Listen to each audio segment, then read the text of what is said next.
Di tengah kami melewati pos 4, entah halusinasi atau emang kenyataannya, kayaknya banyak banget ibu kos yang duduk mulai dari akar sampai nangkring di atas pohon.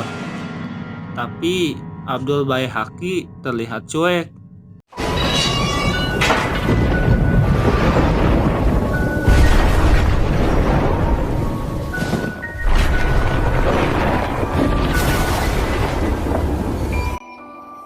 Assalamualaikum warahmatullahi wabarakatuh guys.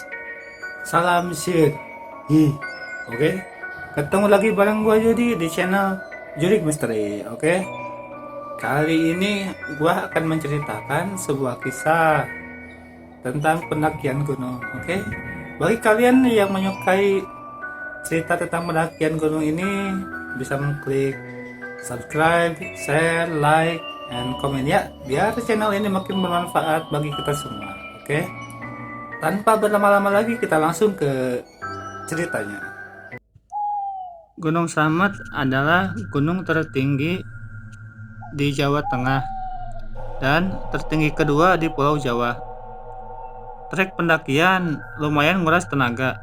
Sering juga kepala gue nempel ke lutut untuk melewati akar pepohonan segede gaban. Gede-gede banget lagi. Akar di pos Samarantu. Oh, pos ini yang diwanti-wanti mendirikan tenda. Gumam gue. Oke lah, lumayan serem juga sih. Kelihatan banget di pos ini kayaknya jarang ada pendaki mendirikan tenda. Kalau tim ini bisa mendirikan tenda di sini, mungkin jadi tim tersableng setangerang raya. Berbagai mitos mengenai gunung ini gue dapat sebelum gue dan tim melakukan pendakian.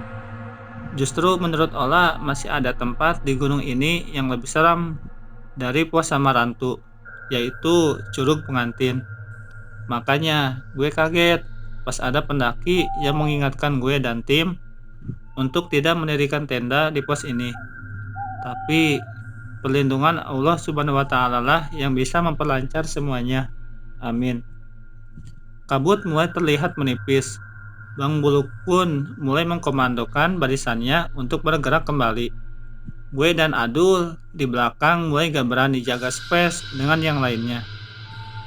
Di tengah kami melewati pos 4, entah halusinasi atau emang kenyataannya, kayaknya banyak banget ibu kos yang duduk mulai dari akar sampai nangkring di atas pohon. Tapi Abdul Bae Haki terlihat cuek. Biasanya kalau dia ngelihat sosok penampakan, pasti ngasih kode ke gue. Tapi buat saat ini dia masih cuek. Mungkin gue halusinasi doang. Bang, tumben banget lu diem. Apaan sih Dul? Sini bang, gue omongin. Ya udah, lu balikan aja sama Mela. Nanti Mela lagi sayang-sayangnya, lu tinggalin dia deh. Terang Adul kampret. Memang cuma Adul, teman paling sesat. Gak di mana-mana, pasti sesat dia. Semua gara-gara lu Dul. Kok gara-gara gue sih bang? Kata gue juga pinjem duit aja ke Mela buat beli tenda. Kan lu nyuruhnya pinjem tenda bang. Tiba-tiba terdengar teriakan Mega di tengah perjalanan. Lu kenapa Meg? Tanya Mega. Ada yang nyentuh tangan gue Mel. Seketika semua terdiam. Hanya gue dan Adul yang sibuk ngomongin dunia pertendaan. Lu kenapa Mega? Tanya gue. Tangan gue ada yang nyolek man. Tanya Mega panik. Ya udah yuk lanjut. Ajak Bang Buluk. Memang kami semua harus segera melewati pos Samarantu ini. Gue yang anggap hal goib itu sesuatu yang biasa. Sekarang mulai membuka pikiran gue sendiri. Dimana hal ganjil sering banget gue jumpai. Masa cuman gue doang yang rada panik lihat banyaknya ibu kos di area ini. Tapi yang lain terlihat biasa saja. Bahkan terdengar suara geraman macan. Tapi cuma gue dan Adul dong yang dengar itu semua. Seperti dipermainkan banget deh. Bang, panggil Adul. Bang. Iya Dul, santuy. Daging kita terlalu pahit untuk mereka terkam. Dan daging kita itu mengandung alkohol fermentasi balsem dan kapur ajaib. Gue takut bang. Sama Dul. Ya udah, lu tenang di belakang sana ya. Apaan sih pada berisik aja? Saut Mela. Tuh kan bener berarti cuma gue dan Adul doang yang denger. Tapi sesekali suaranya terdengar jelas, berasa ada di samping trek pendakian. Di mana si Adul ngibrit lari ke depan. Geblek banget nih orang. Lari kagak ngajakin gue. Otomatis gue juga ngikut lari lah. Lu ngapain pada kagak jelas banget sih? Tanya Mela. Ada suara macan Mel. Jawab Adul. Jangan pada bercanda deh. Beneran Mel, gue juga denger. Saut gue. Ternyata bukan gue dan Adul doang yang dapat gangguan semacam ini. Di bagian depan pun sama, di mana Bang Buluk dan Ola mulai diganggu dengan sosok yang menyerupai tangan yang menghalangi trek pendakian.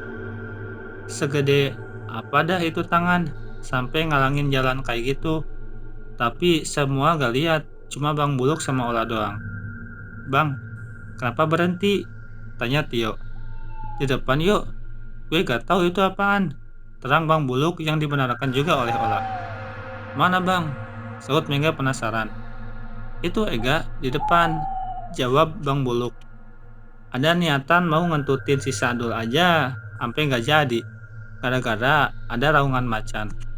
Sungguh perjalanan yang membingungkan. Baru suara aja udah ketar-ketir ngibrit gue. Gede banget emang bang tangannya? Tanya Adul. Serius Dul, gede banget. Jawab Bang Buluk. Mana sih bang? Adul mulai penasaran. Terus gimana ini? Mau lanjut apa tidak? Kita mulai kepancing di situasi kayak gini. Lanjut mbak, jawab Ola. Beneran bingung. Di sisi lain ada suara macan. Di depan ada telapak tangan yang membentang. Tapi gak tahu juga sih itu tangan apaan. Masa iya ada Hulk di mari? Jangan sampai deh gue dicetak tangan segede gitu. Bisa kojotan juga gue nantinya. Hal lain yang bikin serem itu si Sadul keprok-keprokin tangannya. Ini orang geblok, kenapa girang nih? Sampai tepuk tangan di situasi aneh kayak gini. Lu kenapa Dul? Tanya gue. Salut gue bang. Ini namanya maju gak bisa, mundur juga gak bisa. Jawab Adul. Lu kesel Dul? Sebenarnya gue takut bang. Terus ngapain lu keprokin tangan? Buat semangatin diri gue sendiri aja bang. Gak nyambung lu. Meski hal yang dilakukan si Adul kagak nyambung, tapi ada benernya juga sih. Sepertinya ini cuma pemikiran kami doang. Kalau dari awal gak panik duluan gara-gara orang yang mengingatkan kami akan pos ini, mungkin kami semua bakal enjoy aja. Dan gak berasumsi negatif tentang pos Samarantu ini. Tapi apa yang dibilang sama orang tersebut, itu juga ada benernya juga. Gumam gue. Lantunan ayat suci Al-Quran dan salawat Nabi Muhammad SAW senantiasa menemani langkah demi langkah kami. Tak putus juga zikir, doa agar kami bisa melewati semua. Sehubungan kembali lagi kami berhenti di pos Samarantu, sementara itu Tio mengambil alih posisi di bagian paling depan. Memang hanya Tio, Yoga, Tita, Mega, dan Mela lah yang tidak merasakan gangguan apapun. Baru satu langkah dari Tio, penampakan tangan segede gaban pun mulai menghilang. Begitu juga menurut penuturan Ola. Iya bang, hilang. Udah hilang. Ucap Ola kegirangan. Hal kayak gini aja semuanya ada di alam bebas. Sesuka hatinya mempermainkan seseorang yang imannya lemah. Contohnya kayak si Adul dan juga gue pastinya. Setelah ketar-ketir melewati pos Samarantu, ini tiba saatnya kami di pos 5. Menurut penuturan Ola, di pos 5 ini memang tempat terfavorit pendaki untuk membangun tenda atau hanya sekedar mengisi tenaga alias madang. Memang keadaan pos 5 ini mempunyai sumber mata air untuk kebutuhan masak juga. Jadi stok air yang dibawa sejak awal pendakian terbilang aman lah untuk kami sampai di puncak selamat. Si Ola bilang ini aman bang, tanya Adul. Dah Dul ikutin aja. Dia kan yang tahu kondisi di gunung ini. Iya juga sih bang, tapi kan posnya tetanggaan juga sama pos 4 tadi. Positif aja Dul, meski di pos 4 ini kita dibuat kebingungan. Belum tentu di pos 5 juga kayak gitu. Ke semua tetangga julid, pasti ada tetangga baik tapi rada julid. Sama aja bang itu mah, saut Adul. Masak apa nih? Tanya Mega, si tukang masak. Masak air biar matang, saut Adul. Cakep, jawab gue. Jalan-jalan ke Jakarta, naik metro mini. Woi Leman, jangan so ganteng. Muka lu rata kayak nampan RT Sabeni. Ngajak pantun nih anak babang kosim, gumam gue. Masak air gak mateng, ucap gue. Cakep. Makan nasi pakai soto babat. Woi Syakdul, jangan so ganteng. Muka lu hitam kayak pantat limbat. Oke mantep. Kalau udah ngehujat, gue paling jago dah, saut Adul. Dasar baper lo. Udah, kenapa pada bercanda sih? Ujar Mela. Makan es kelapa di kota Tasik, ucap gue. Cakep. Pos 1, pos 2, dan pos 3. Mela jangan so cantik. Dada lu tepos kayak pantat gua. Jawab Adul kelanjutan. Olah ia memperhatikan tingkah aneh tim ini pun larut dalam tawa sukacita. Seneng banget lihat Olah tawa. Dari awal naik sampai sekarang, gue baru lihat tawanya dia. Pertemuan pertama gue dan Ola ini harus terkontaminasi sama kehadiran tim. Niat pengen berduaan bareng Ola dan menitipkan Sadul di pos kamling terdekat pas gue kencan ternyata harus sirna lantaran Mela dan kawan-kawan mengikuti agenda gue ini. Tapi di sisi lain sebenarnya Mela juga ngajak baikan dan menjalani hidup bareng-bareng lagi sama gue. Daripada gue bingung kayak gini, mending gue bantuin Mega dan yang lainnya masak. Sementara Ola terlihat nyaman menikmati jam istirahat dan menanti santap malam tersaji. Suara gangguan makhluk halus masih sering terdengar samar, tapi kami sengaja gak mempedulikannya.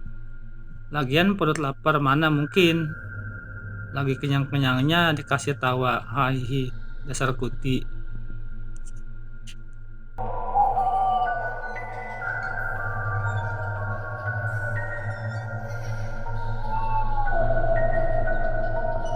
Gimana guys ceritanya? Serem kan? Lumayan creepy juga kan? Oke, gua ingetin sekali lagi bagi kalian yang baru gabung dengan channel ini untuk mengklik subscribe, share, like, and comment ya, agar channel ini bermanfaat bagi kita semua. Oke? Salam dari gue Hidung Yadi dan tunggu kelanjutan kisah ya. Salam silgi. Bye bye.